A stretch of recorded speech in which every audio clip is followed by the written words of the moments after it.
Welcome to The Explainer. We're here to break down the biggest topics into easy-to-digest presentations. And today, we are diving right into all the key announcements from Google's big 2025 hardware event.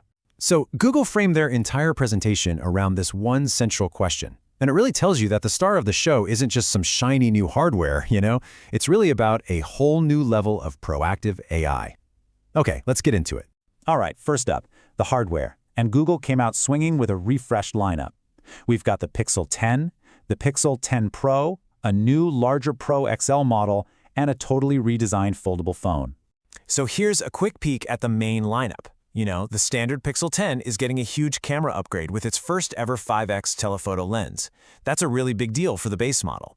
And meanwhile, the Pro models, which for the first time come in two different sizes, they're introducing this crazy new zoom feature. And the power behind that new zoom is, well, it's pretty incredible. We're not just talking about a simple digital crop here. No. Instead, the Pro models use generative AI to intelligently rebuild and refine details. This lets you capture these shockingly clear images at up to 100x zoom. Google's even claiming it's the highest quality zoom on any smartphone. Now, let's talk about the foldable.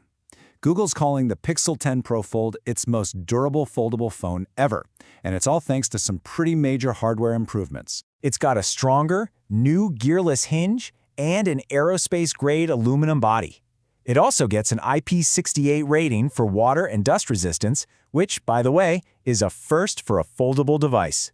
And on top of all that, you get bigger and brighter screens and a battery that lasts over 30 hours. Oh, and all four of the new phones are getting something called Pixelsnap.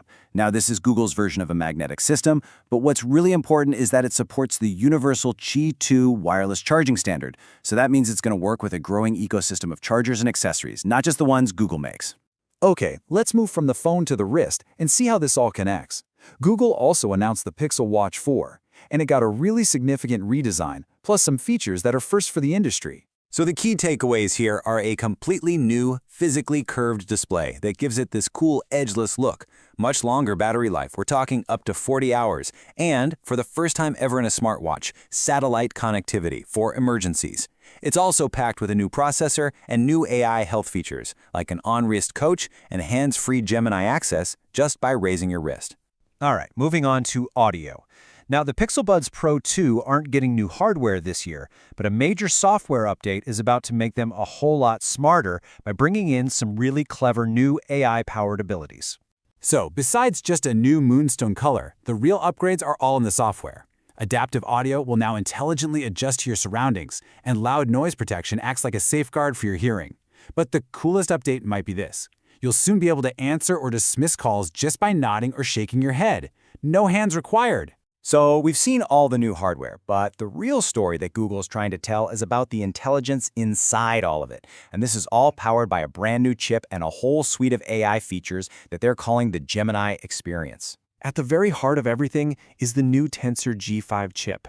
It was actually co-designed with Google DeepMind specifically to run these complex generative AI experiences securely right there on the device itself, not up in the cloud.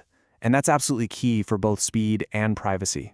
The flagship AI feature this year is called Magic Q. And the idea is, instead of you having to dig through all your different apps for information, Magic Q tries to proactively surface it right when you need it by connecting the dots between all your apps. So how does this actually work in the real world? Well, imagine you're on a call with an airline. The phone can automatically find your flight details from Gmail and just pop them up on the screen. Or let's say a friend texts you asking for a photo of your cat. Magic Q will find relevant pictures from your gallery and suggest them right there in the chat. You never have to leave the conversation to go searching. The camera is also getting way smarter. There's a new feature called Camera Coach, and it basically acts as your own personal photography assistant. What this means is, as you're lining up a picture, the AI is giving you real-time tips on things like framing and composition. The goal isn't just to help you get a better shot in the moment, but to actually help you learn these core photography concepts and, maybe see your subject in a totally new way. Okay, another potential game changer here is voice translate. So during a live phone call, it uses that on-device AI to translate the conversation back and forth in what sounds like each person's own voice. This could just completely break down language barriers in a much more natural-sounding way. And there's a whole host of other AI updates too, from a more visual Gemini assistant that can literally highlight things on your screen, to an AI journaling app with writing prompts, and even the ability to edit your photos just by describing the changes you want to make. So after all those announcements, what's the big picture here? Let's kind of zoom out and look at the real key takeaway from this whole event. Ultimately, what Google is pushing for is a future where our devices don't just react to our commands, but where they proactively assist us. In this vision, right, the new hardware is just the vehicle. The real destination is an ambient, intelligent ecosystem that actually anticipates our needs. And this really represents a fundamental shift in how we interact with technology. It's a move away from tech as just a simple tool that we operate, and toward tech as more of a collaborative partner that works alongside us in our daily lives. Which, of course, leaves us with a really fascinating question to think about. Google has laid out its vision of this helpful, proactive AI future. So now it's really up to us to decide what that means for us. Thanks for watching The Explainer.